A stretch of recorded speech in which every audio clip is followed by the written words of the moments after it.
लिंग, इसको इंग्लिश में जेंडर बोलते हैं। आज इस पर चर्चा करेंगे विस्तृत रूप से। सबसे पहले मैं बता दूं लिंग किसे कहते हैं। तो जिस चिन्ह या शब्द से यह पता चले कि संज्ञा पुरुष जाति का है अथवा स्त्री जाति का है उसे लिंग कहते हैं।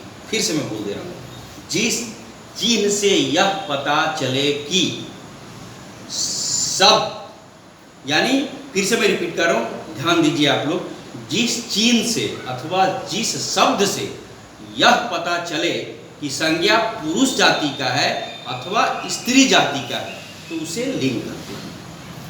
लिंग दो प्रकार के होते हैं, पुल्लिंग स्त्री, पुल्लिंग आदमी, स्त्रीलिंग औरत, बालक बालिका, शेर शेरनी, यानी पुल्लिंग स्त्रीलिंग दो प्रकार का होता है। अब पुल्लिंग कहते हैं जिस शब्द से पुरुष जाति का बोध होता है उसे पुल्लिंग कहते हैं। यानी जिस शब्द से पता चले कि संज्ञा पुरुष जाति का है उसे हम लोग पुल्लिंग कहते हैं। जैसे आदमी, बालक, लड़का, घोड़ा, शेर इत्यादि। स्त्रीलिंग, जिस शब्द से यह पता चले या चिन्ह से, जिस शब्द से या चिन्ह से यह पता चले कि संज्ञा स्त्री जाति का है उसे स्त्रीलिंग कहते हैं। जैसे औरत, लड़की, शेरनी इत्यादि। अब आते हैं कि लिंग की पहचान कैसे करेंगे, यानी पुल्लिंग की पहचान कैसे करेंगे, स्त्रीलिंग की पहचान करेंगे। कहीं कहीं बहुत कठिनाई होती है इनको पहचान करने में, तो उसके कुछ नियम होते हैं। उस नियम के अनुसार आपको पता चलेगा पुल्लिंग कैसे पहचान करेंगे, स्त्रीलिंग कैसे पहचान करेंगे। इसको मैं लिखित रूप से आपको समझा रहा हूँ श्यामपट पर, ब्लैक बोर्ड पर। आप ध्यान से देखेंगे और समझेंगे, आपको स्पष्ट हो जाएगा। आइए यहाँ पर दिखाता हूँ लिंग निर्णय के नियम। मैंने यहाँ लिखा है नित्य स्त्रीलिंग। नित्य स्त्रीलिंग मतलब कुछ शब्द सदैव स्त्रीलिंग में ही होते हैं, कुछ शब्द सदैव स्त्रीलिंग में ही प्रयुक्त किए जाते हैं, यानी सदा ही स्त्रीलिंग रूप में उसका प्रयुक्त होता है, उपयोग होता है, उसे हम लोग स्त्रीलिंग, नित्य स्त्रीलिंग बोलते हैं। नित्य माने सदैव, नित्य स्त्रीलिंग बोलते हैं। लिखा भी मैंने नित्य स्त्रीलिंग। फिर से मैं आपको बता दूं, ध्यान देंगे, कुछ शब्द सदैव स्त्रीलिंग में ही प्रयुक्त होते हैं उसे नित्य स्त्रीलिंग कहलाता है। जैसे छिपकली, मछली, मक्खी, चील, तितली, कोयल, मैना आदि। ये सारे शब्द जो होते हैं नित्य स्त्रीलिंग होते हैं, हमेशा सदैव स्त्रीलिंग में प्रयुक्त होते हैं। दूसरा आते हैं नित्य पुल्लिंग। वैसे शब्द या कुछ शब्द सदैव पुल्लिंग में ही प्रयुक्त होते हैं उसे नित्य पुल्लिंग कहा जाता है। जैसे खटमल, मगरमच्छ, कुछ लोग सिर्फ मगर बोलते हैं, मगर या मगरमच्छ, उल्लू, भेड़िया, बाज, सारस, कौवा, बिच्छू आदि। क्लियर हो गया। अब अगला आते हैं पुल्लिंग की पहचान, यानी पुल्लिंग की पहचान आप कैसे करेंगे। ये संज्ञा पुल्लिंग है, इसकी पहचान कैसे करेंगे मैंने नियम लिखा है, मैं दिखा दे रहा हूं एक एक करके नियम पर आप ध्यान देंगे। पहला मैंने लिखा है पर्वतों के नाम पुल्लिंग होते हैं। जैसे हिमालय, सतपुड़ा, आल्पस पर्वत, कैलाश पर्वत, अरावली पर्वत, विंध्याचल पर्वत। यानी जो पर्वत के नाम होते हैं वे पुल्लिंग होते हैं। दूसरा आते हैं सागरों के नाम प्रायः पुल्लिंग होते हैं। सागरों के नाम पुल्लिंग होते हैं। प्रशांत महासागर, हिंद महासागर, अरब महासागर आदि। मैंने यहाँ उदाहरण दिया, स्पष्ट किया है, मैं लिखा भी हूं कि सागरों के नाम प्रायः पुल्लिंग होते हैं। तीसरा में आते हैं देशों के नाम प्रायः पुल्लिंग होते हैं। भारत, पाकिस्तान, भारत का पड़ोसी देश पाकिस्तान है, उसका मैंने उदाहरण दिया है। बगल में चीन है जो कोरोना फैलाया है, इसलिए मैं चीन का नाम ले रहा हूं। ये सब क्या होते हैं, पुल्लिंग होते हैं। भारत, पाकिस्तान, चीन, जापान अमेरिका, इटली आदि। अपवाद में मैंने यहाँ लिखा भी है श्रीलंका, आप लोग ध्यान देंगे, यहाँ लिखा हुआ अपवाद में श्रीलंका। अब आते हैं अगले बिंदु पर, देखिए पेड़ों के नाम प्रायः पुल्लिंग होते हैं।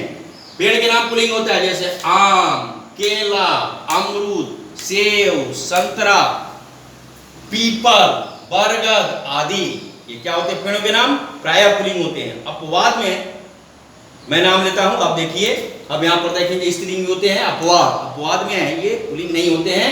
ये इमली, नारंगी, इलायची, ये 3 अपवाद में है। अगला बिंदु आते हैं, तारों तथा ग्रहों के नाम प्रायः पुल्लिंग होते हैं। तारों तथा ग्रहों के नाम, तारा समझते हैं, ग्रह समझते हैं। अब तारा का आते हैं सूर्य, ये एक तारा है, तो ये पुल्लिंग होते हैं।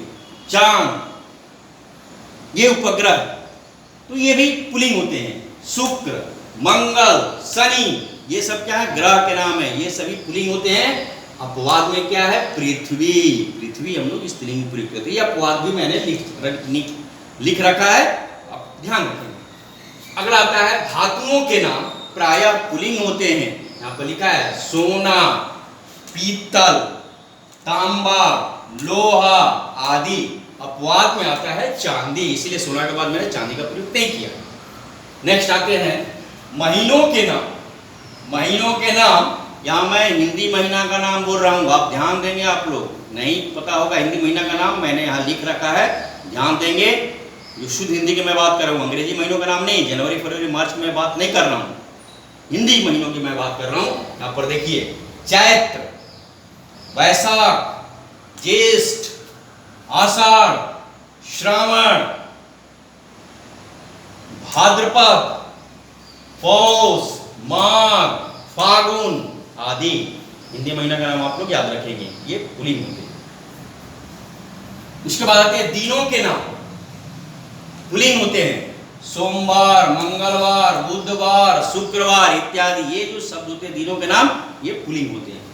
उसके बाद आते हैं 9 नंबर रत्नों के नाम। रत्न आप लोग समझते हैं, रत्न किसे कहते हैं? रत्नों के नाम पुल्लिंग होते हैं। रत्न जैसे हीरा, हीरा जवाहरात बोलते हैं ना, तो हीरा क्या है? रत्न है। हीरा, मोती, देखिए हीरा, मोती, मूंगा, नीलम, पुखराज। और अपवाद में मैंने लिखा है मणि। मणि क्या है? वो भी रत्न है, लेकिन स्त्रीलिंग प्रयोग होता है। अब आते हैं यहाँ पर 10 नंबर में शरीर के अंग, प्रायः पुल्लिंग होते हैं शरीर के अंग।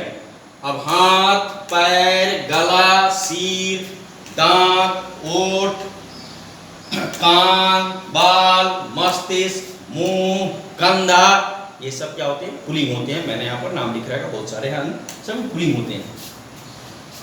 विशिष्ट स्थानों के नाम प्रायः पुल्लिंग होते हैं। विशिष्ट स्थानों के नाम, विशिष्ट स्थान क्या है? स्पेशल प्लेसेस, जिसको स्पॉट बोलते हैं। क्या है? अब शिवालय, शिव का है आलय, जो शिवालय यानी जहाँ शिव की स्थापना की गई, मंदिर का यहाँ पर शिवालय का बात किया गया है। भोजनालय विशिष्ट स्थान है, वो सिर्फ भोजन का स्थान है, वहां पर भोजन ग्रहण करने जाते हैं, भोजनालय बोला जाता है। वाचनालय, यहाँ वाचन करने जाते हैं, पढ़ने जाते हैं। विद्यालय, विद्या जो डाले नहीं, जहाँ पढ़ने जाते हैं, ये विशिष्ट स्थान होते हैं, ये प्रायः पुल्लिंग होते हैं। सचिवालय, मंत्रालय, परीक्षा केंद्र, ये सब पुल्लिंग होते हैं आदि। उसके बाद समुदायवाचक शब्द, समुदायवाचक शब्द ये भी पुल्लिंग होते हैं। यहां पर मैंने लिखा है, ध्यान देंगे, दल, संघ, परिवार, मंडल, वंश, कुल, सम्मेलन, समाज आदि, ये सब क्या होते हैं? ये पुल्लिंग होते हैं। अब नेक्स्ट में आते हैं हम लोग, ये समझ में आ गया समुदायवाचक शब्द, दल, संघ, परिवार, मंडल, वंश, कुल, सम्मेलन, समाज, ये सब पुल्लिंग होते हैं। उसके बाद मैं आया हूं यहाँ पर अर्थी प्रत्यय। जिस शब्द में का प्रत्यय अर्थी लगा हो, प्रायः वे पुल्लिंग होते हैं। जैसे यहां पर दिया है विद्यार्थी, परमार्थी, पुरुषार्थी। यहां पर ध्यान दीजिएगा, विद्यार्थी, परमार्थी, पुरुषार्थी, यानी अर्थी प्रत्यय लगा है उसको हम लोग बोलते हैं कि वो पुल्लिंग होता है। फिर से आप सुन लीजिए, आप लोग को वहां पर लिखा गया है, अर्थी शब्द बताता हूं। वहां पर मैंने लिखा है विद्यार्थी, स्वार्थी, पुरुषार्थी, परमार्थी, ये हो गया। दूसरा मैं यहां पर बता दूं, अब यहां पर ध्यान दीजिए, दाता प्रत्यय। जिस शब्द के अंत में दाता प्रत्यय लगता है प्रायः वह पुल्लिंग होते हैं। अब यहां पर मैं लिखा हूं मतदाता, ध्यान दीजिए, वहां पर मैंने लिखा है मतदाता। उसी प्रकार मतदाता के बाद क्या होता है? श्रमदाता, रक्तदाता, यानी दाता जब प्रत्यय लगा है तो वे प्रायः पुल्लिंग होते हैं। तो ये था आपको पुल्लिंग के पहचान के तरीके। अब अगला स्टेप में बताऊंगा स्त्रीलिंग के पहचान के तरीके, यानी स्त्रीलिंग की पहचान। अगला में बताएंगे आपको हम स्त्रीलिंग की पहचान। स्त्रीलिंग की पहचान, पुल्लिंग की पहचान मैंने बता दिया, समानता आप कैसे करेंगे। अब स्त्रीलिंग की पहचान आप कैसे करेंगे वो मैं आपको स्पष्ट रूप से बताने जा रहा हूं, ध्यान दे दीजिए। यहाँ पर लिखा है स्त्रीलिंग की पहचान। सबसे पहले यहाँ देखिए नंबर 1 में मैंने लिखा है नदियों के नाम प्रायः स्त्रीलिंग होते हैं। नदियों के नाम प्रायः स्त्रीलिंग होते हैं। कैसे? देखिए, गंगा, यमुना, सरस्वती, गंगा, यमुना, सरस्वती, कावेरी, सतलुज, रावी, ये नदियां क्या है? स्त्रीलिंग में प्रयुक्त, ये सभी स्त्रीलिंग होती है। अब आइए दूसरा, लिपियों के नाम। लिपि आप समझते होंगे, लिपियों के नाम प्रायः स्त्रीलिंग होते हैं। जैसे यहाँ पर देवनागरी, हम लोग देवनागरी लिपि का प्रयोग करते हैं। देवनागरी, रोमन, गुरमुखी, खरोष्टी, शारदा आदि लिपियां स्त्रीलिंग। तीसरा मैं बात हूं यहाँ पर, तिथियों के नाम प्रायः स्त्रीलिंग होते हैं। तिथि, तिथियों के नाम आप समझते होंगे, प्रथमा, द्वितीया, तृतीया, चतुर्थी, पंचमी, षष्ठी, सप्तमी, अष्टमी, नवमी, दसवीं, एकादशी, लिखा है एकादशी, त्रयोदशी, अमावस्या, पूर्णिमा आदि। फिर से ध्यान दीजिए, यहाँ तिथियों के नाम प्रायः स्त्रीलिंग होते हैं। तिथियों के नाम, मैं स्त्रीलिंग की बात कर रहा हूँ, प्रायः स्त्रीलिंग होते हैं। प्रथमा, द्वितीया, मैंने यहाँ लिखा है एकादशी, त्रयोदशी, अमावस्या, पूर्णिमा। अब आप समझ गए कि तिथि क्या होता है, ये स्त्रीलिंग होते हैं। अब आते हैं चौथा में, बोली एवं भाषाओं के नाम प्रायः स्त्रीलिंग होते हैं। बोली एवं भाषा, बोली एवं भाषा में आप अंतर समझते होंगे। बोली क्या है? अब बोली में बात करता हूँ, ये प्रायः स्त्रीलिंग होते हैं। भोजपुरी, यहाँ पर ये मैं क्लियर लिख दे रहा हूँ, आपको नहीं समझ में आएगा तो भोजपुरी, भोजपुरी ये बोली है, ये स्त्रीलिंग होता है। राजस्थानी ये बोली है, स्त्रीलिंग है। मगही ये स्त्रीलिंग है, तो ये स्त्रीलिंग में यूज होते हैं। भोजपुरी, राजस्थानी, मगही, वैदही, मैथिली, ये सब क्या है? बोली है, ये स्त्रीलिंग होते हैं। भाषा की बात करें, भाषा भी स्त्रीलिंग होते हैं। मैंने यहाँ पर लिखा है बोली एवं भाषाओं के नाम। अब भाषा में आते हैं, हिंदी, अंग्रेजी, अरबी, फारसी, गुजराती, मराठी, तमिल, मलयालम आदि, यानी बोली एवं भाषाओं का प्रयोग स्त्रीलिंग में होता है, यानी ये सभी स्त्रीलिंग होते हैं। अब आते हैं पांचवा में, झील के नाम। झील के नाम प्रायः स्त्रीलिंग होते हैं। मानसरोवर झील, डल झील, यहाँ डल झील होगा, डल झील, सांबर झील आदि, ये सभी स्त्रीलिंग होते हैं। छठा में आते हैं जिन शब्दों के अंत में, अब आइए यहाँ पर बता दूं, जिन शब्दों के अंत में आप लोग ध्यान दीजिएगा, जिन शब्दों के अंत में ई, बड़ी ई की मात्रा, इया, ता, आहट, इमा, आवट, नी, आई, री आदि जुड़े होते हैं, वे प्रायः स्त्रीलिंग होते हैं। प्रायः की मैं बात करता हूं, प्रायः स्त्रीलिंग होते हैं। अपवाद में कुछ होता है, पुल्लिंग हो सकते हैं, लेकिन प्रायः स्त्रीलिंग होते हैं। अब आइए मैं एक एक करके आता हूं। बड़ी की मात्रा मैंने कहा, अब यहाँ पर ध्यान दीजिए, बड़ी की मात्रा से, बड़ी की मात्रा से जो स्त्रीलिंग बनते हैं, गर्मी शब्द के अंत में लगे हैं बड़ी की मात्रा, गर्मी, सर्दी, आबादी, कथनी, चटाई, पढ़ाई, लड़ाई। यहाँ पर ध्यान दीजिएगा, आई शब्द भी जुड़ा है। यहाँ पर आई को मैं बाद में यहाँ पर आपको बता दूंगा। आई शब्द अंत में जुड़ा है, जो मैंने यहाँ पर अंत में लिखा है आई, वो यहाँ आई भी मैंने जोड़ के दिखा दिया है। जैसे चटाई, आई शब्द जुड़ा है, पढ़ाई, लड़ाई।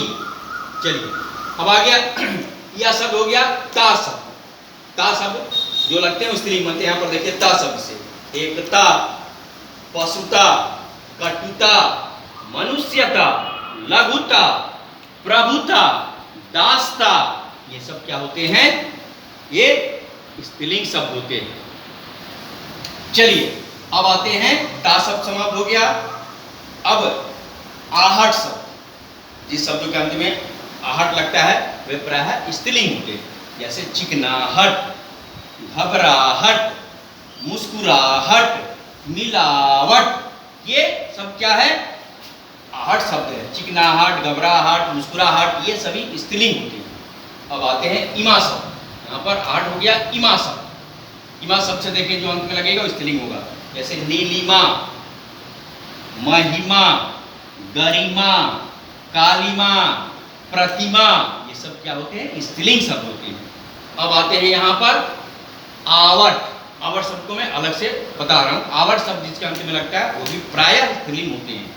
जैसे देखिए सजावट, लिखावट, बनावट, थकावट, यानी आवट शब्द जिसमें लगा वे प्रायः स्त्रीलिंग होते हैं। अब बच गया नी शब्द, आई शब्द और री शब्द। ये प्रायः जुड़े रहते हैं अंत में, वो भी प्रायः स्त्रीलिंग होते हैं। अब यहाँ पर देखिए नी, करनी, छलनी, चटनी, ये चटनी स्त्रीलिंग है। जननी, जननी तो स्त्रीलिंग है। ये क्या है? नी शब्द जुड़ा हुआ है अंत में, ये प्रायः स्त्रीलिंग होते हैं। अब आते हैं आई पर। जैसे आई, पढ़ाई, लिखाई, बुनाई, सिलाई, कताई, ये सब क्या है? स्त्रीलिंग शब्द है। अब आते हैं अंत में री, जो होते हैं वे प्रायः स्त्रीलिंग होते हैं। री शब्द, री, गठरी, री जुड़ा हुआ है। पटरी, पटरी जो देखते हैं रेल का, पटरी, ठठरी, मठरी, यानी री शब्द लग गया वे प्रायः स्त्रीलिंग होते हैं। अब ध्यान देंगे यहाँ पर फिर से मैंने जो किया है, नदियों के नाम प्रायः स्त्रीलिंग होते हैं, नाम बता दिया मैं। लिपियों के नाम प्रायः स्त्रीलिंग होते हैं। उसके बाद तिथियों के नाम प्रायः स्त्रीलिंग होते हैं। बोलियां भाषाओं के नाम प्रायः स्त्रीलिंग होते हैं। झील के नाम प्रायः स्त्रीलिंग होते हैं। जिन शब्दों के अंत में ई, बड़ी की मात्रा, इया, ता, आहट, इमा, आवट, नी, आई, रिस जुड़े होते हैं वे प्रायः स्त्रीलिंग होते हैं। यहाँ पर मैंने उदाहरण देकर बता दिया। ई गर्मी, इया बुढ़िया, ता एकता, आहट चिकनाहट, घबराहट, इमा नीलिमा, महिमा, गरिमा, कालिमा, प्रतिमा आदि। आवट सजावट, लिखावट, बनावट, थकावट, नी करनी, छलनी, चटनी, जननी, आई पढ़ाई, लिखाई, बुनाई, सिलाई, कताई, री गठरी, पटरी, ठटरी, मटरी। तो ये मैंने बता दिया कि स्त्रीलिंग क्या होता है, पुल्लिंग क्या होता है, जो दो भेद होते हैं। पुल्लिंग को कैसे पहचानेंगे, प्रायः स्त्रीलिंग को कैसे पहचानेंगे, ये पहचानने के नियम जो समानतः नियम है वो मैंने आपको बता दिया है। आप समानतः स्त्रीलिंग और पुल्लिंग की पहचान कर सकते हैं। अगले कक्षाओं में मैं बताऊंगा आपको कि पुल्लिंग से स्त्रीलिंग कैसे बदलेंगे, रूप परिवर्तन कैसे करेंगे, यानी पुल्लिंग से स्त्रीलिंग का रूप में परिवर्तन कैसे करेंगे, इस पर चर्चा हम करेंगे अगली कक्षाओं में। इसे आप समझ गए होंगे, मुझे पूरा उम्मीद है। सबको धन्यवाद।